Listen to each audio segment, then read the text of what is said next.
വെളിപാടിന്റെ പുസ്തകത്തിൽ നിന്ന് 12-ാം അധ്യായം 1 മുതൽ 6 വരെയുള്ള വാക്യങ്ങൾ. സ്വർഗത്തിൽ വലിയ ഒരടയാളം കാണപ്പെട്ടു.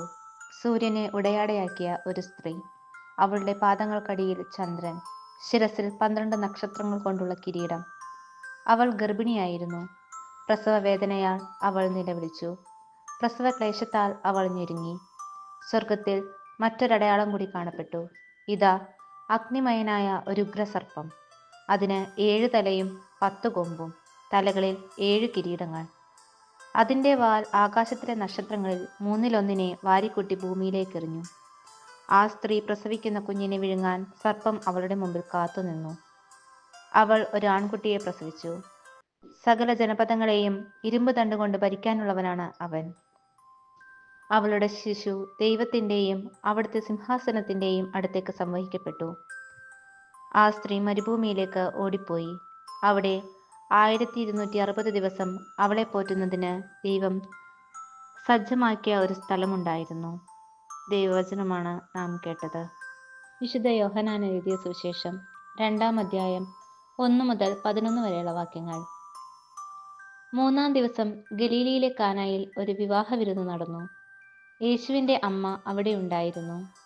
യേശുവും ശിഷ്യന്മാരും വിരുന്നിന് ക്ഷണിക്കപ്പെട്ടിരുന്നു. അവിടെ വീഞ്ഞു തീർന്നു പോയപ്പോൾ യേശുവിൻ്റെ അമ്മ അവനോട് പറഞ്ഞു, അവർക്ക് വീഞ്ഞില്ല. യേശു അവളോട് പറഞ്ഞു, സ്ത്രീയെ, എനിക്കും നിനക്കും എന്ത്? എൻ്റെ സമയം ഇനിയും ആയിട്ടില്ല. അവൻ്റെ അമ്മ പരിചാരകരോട് പറഞ്ഞു, അവൻ നിങ്ങളോട് പറയുന്നത് ചെയ്യുവിൻ. യഹൂദരുടെ ശുദ്ധീകരണ കർമ്മത്തിനുള്ള വെള്ളം നിറയ്ക്കുന്ന 6 കൽഭരണികൾ അവിടെ ഉണ്ടായിരുന്നു.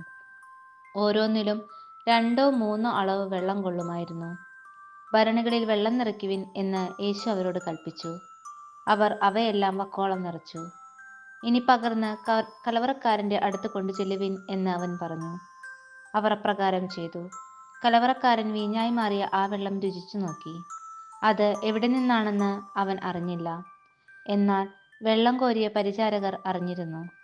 അവൻ മണവാളനെ വിളിച്ചു പറഞ്ഞു, എല്ലാവരും മേൽത്തരം വീഞ്ഞ് ആദ്യം വിളമ്പുന്നു, അതിഥികൾക്ക് ലഹരി പിടിച്ചു കഴിയുമ്പോൾ താഴ്ന്ന തരവും. എന്നാൽ നീ നല്ല വീഞ്ഞ് ഇതുവരെയും സൂക്ഷിച്ചു വെച്ചുവല്ലോ. യേശു തൻ്റെ മഹത്വം വെളിപ്പെടുത്തുന്നതിന് പ്രവർത്തിച്ച അടയാളങ്ങളുടെ ആരംഭമാണ്. ഗലീലയിലെ കാനായിൽ ചെയ്ത ഈ അത്ഭുതം അവൻ്റെ ശിഷ്യന്മാർ അവനിൽ വിശ്വസിച്ചു. ദൈവവചനമാണ് നാം കേട്ടത്.